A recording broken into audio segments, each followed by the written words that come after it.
La divina voluntad se manifiesta en cuatro formas.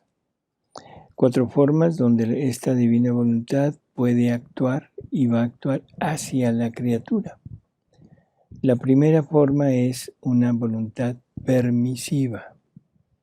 Creo que el nombre lo dice todo. Dios permite todo, incluso el pecado, permite que lo rechacemos, permite que lo ofendamos, en fin. Esa voluntad ahí respeta, con esa voluntad permisiva, respeta la libertad que Él nos dio a cada uno de nosotros y no interfiere con los actos, no importa que vayan en contra de Él. Así que la voluntad permisiva es todo, pero Dios no concurre en los actos que la criatura hace valiéndose de la voluntad permisiva. Por ejemplo, podemos pecar, totalmente cierto, y la voluntad permisiva de Dios permite que pequemos, aunque ese pecado implica sufrimientos para Jesús. Implica un flagelo, implica corona de espinas, implica clavos, todo. Pero Él nos da, ella nos da la facultad de poderlo hacer. Ahí entra la libertad del hombre, el libre arbitrio. Así es. O sea, cada quien decide lo que hace, lo que quiere hacer, ¿no? Uh-huh. Y es aquí en la tierra, ya en la última decisión, ya. Así es. Al O sea, final en ya el momento de la muerte, el hombre toma su última decisión, su último tren, su tablita de salvación, Ujú. y lo que decida en aquel momento, el anterior a la muerte, es lo que será su suerte eterna. Ya no hay vuelta para atrás. No hay vuelta. Entonces, la voluntad permisiva es la primera forma en que la voluntad divina actúa. La segunda, una voluntad querida.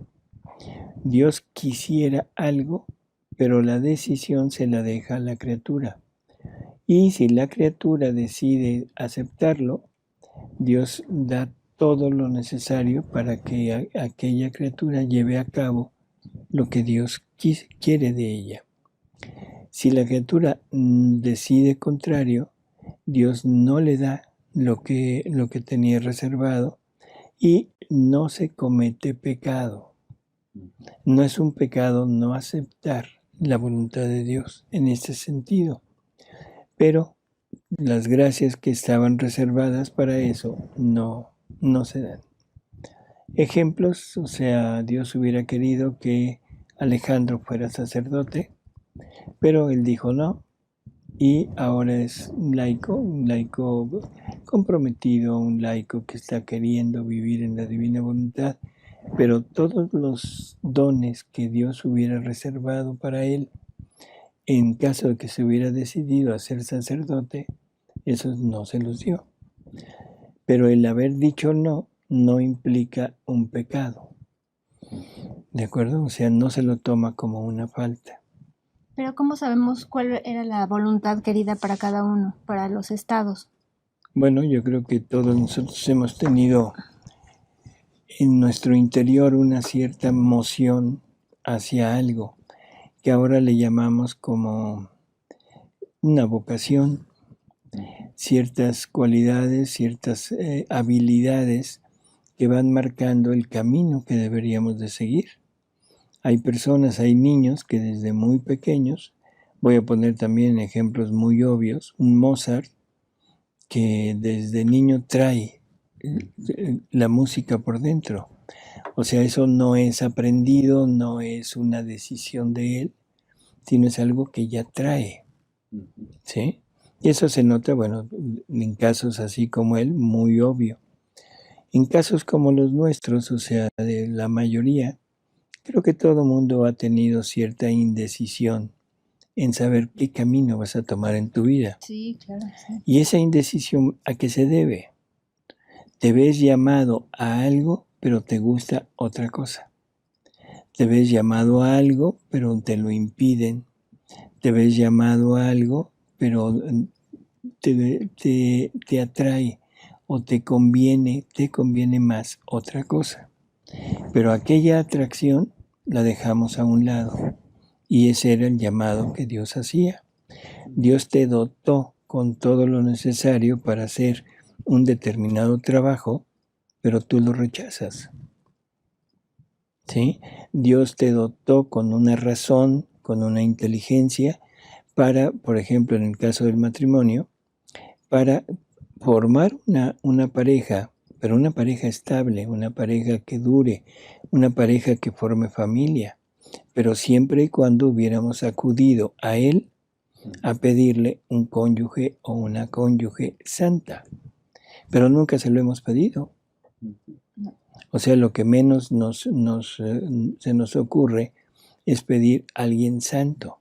Quizá pidamos a alguien pues, que nos agrade, alguien que tenga un carácter más o menos abierto, que nos guste, que tenga posibilidades, que nos convenga. Y ese es el resultado de tantísimo matrimonio fallido, porque no se recurrió a eso. ¿Sí? ¿Cuántas personas tienen inclinación hacia la vocación religiosa y no lo aceptan por la razón que sea? Y luego viven mal, siempre aquel gusanito, ¿sí? Y todos los dones que Dios tenía preparados quedaron en el aire. Y ya al final de la vida ya Jesús nos aclara. ¿Sabes que mi voluntad querida era que tú te dedicaras a esto? No sé. Entonces esa es la voluntad querida y lo importante de esto es los dones que se necesitan para llegar a hacer lo que Dios quisiera quedan reservados, están en espera de la decisión de la criatura. No se los entrega, sino está esperando la decisión. Si decide que sí, se los da. Si decide no, no los da. No conlleva una culpa, no es pecado el no llevar a cabo lo que Dios quería. De ahí sigue la voluntad ordenada. Ahí sí definitivamente ya es una orden, o sea, el querer de Dios y se le agrega una orden. Y nos da todo lo necesario para seguirlo, para cumplirlo. Y el ejemplo clásico serían los mandamientos. Ahora, el que no lo cumple, bueno, ahí sí ya hay una culpa y merece una pena. ¿Sí? Y luego, aquí tenemos prácticamente las tres formas que conocíamos de la voluntad de Dios, que es lo que habíamos mencionado al principio. Una voluntad que se debe obedecer, que se debe cumplir. Se encierra dentro de estos tres rubros. Pero hay una más, que es la voluntad obrante. Cuando Dios no le da a una criatura su voluntad como vida. Y entonces esta es exactamente hacia donde queremos marchar, hacia donde queremos ir para poder llevar a cabo esta vida en la divina voluntad. Lo que sucede, bueno, esto lo vamos a ir viendo poco a poco, pero con lo que hemos analizado ahorita, podemos ya ir vislumbrando un poco qué puede suceder cuando una voluntad que contiene todas estas características actúa como propiedad, como si fuera propia de la criatura. ¿En qué nivel quedan los actos de la criatura?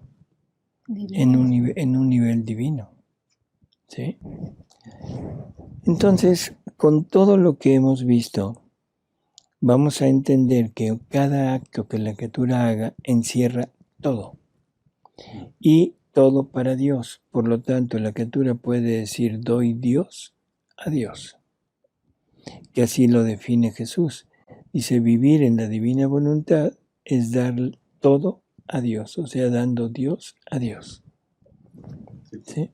Esto también hay una lectura que ojalá y que la consultaran, que es la lectura del libro 20, la número 52. ¿Sí? ¿De qué? Enero 25 de 1927. Ujú. Ujú. Hay otra que es el volumen 21, lectura 25, de mayo 22 de 1927. Otra más, el volumen 24, la lectura 9, de abril 26 de 1928. Ahí podemos consultar Ujú. esto de dar Dios a Dios. Ujú. Otro punto importante e interesante de la divina voluntad.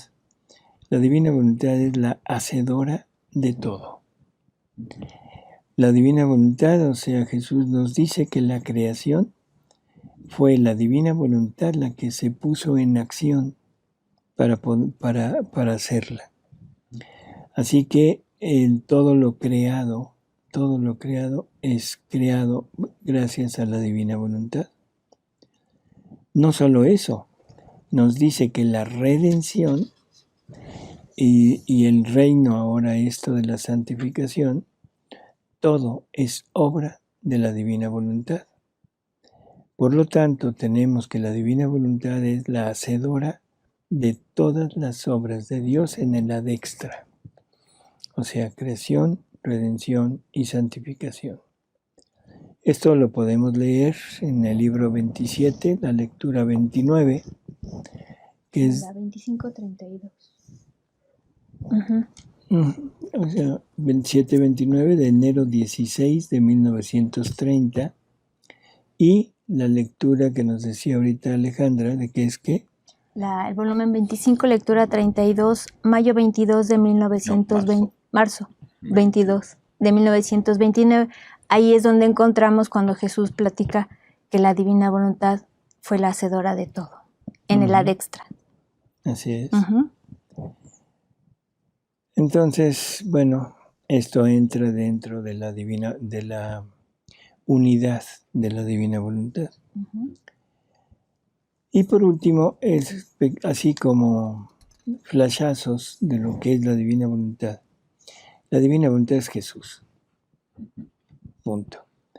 Eso lo encontramos en el libro 26, en lectura 32, del día 20 de septiembre de 1929, donde dice: Hija mía, solo tu Jesús tiene palabras suficientes para hablarte de mi eterno querer, porque en naturaleza divina soy la misma voluntad.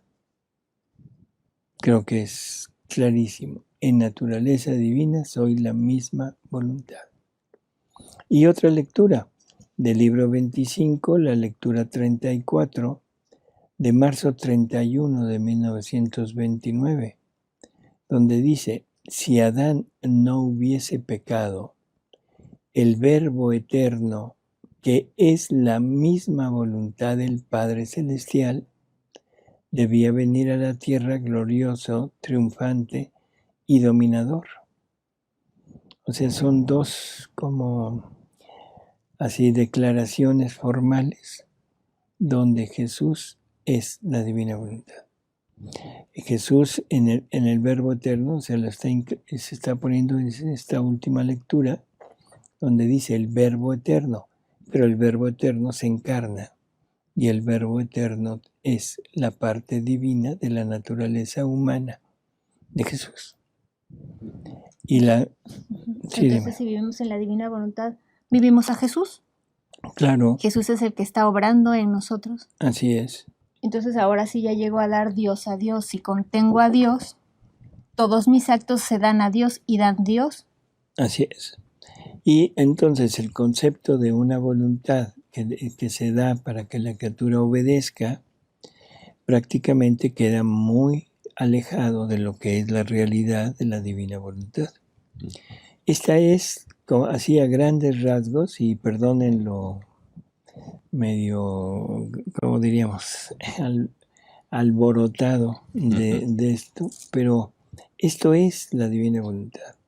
Este es el concepto que debemos guardar nosotros de lo que es la divina voluntad para entender exactamente qué es lo que vamos a vivir, qué es lo que estamos... Sí. Es como lo que yo decía antes, que somos árbol de cacahuates y vamos a ser árbol de peras. Éramos árbol de actos humanos, ahora somos árbol de Y actos actos divinos. divinos. Ujú, Así ujú. es. Y nos preguntan, hay una duda del programa de la semana pasada, que si se deben de leer los 36 volúmenes para poder entrar a hacer la vida divina o a la divina voluntad. No, para poder vivir no importa, o sea, el único requisito es conocer que existe y tener la disposición de entrar. Y esa disposición es la disposición de renunciar a lo nuestro. Y con eso Jesús empieza a hacer toda la obra en nosotros. Claro, dependiendo de lo que vayamos conociendo, es lo que vamos logrando con nuestros actos. Pero la vida ya está.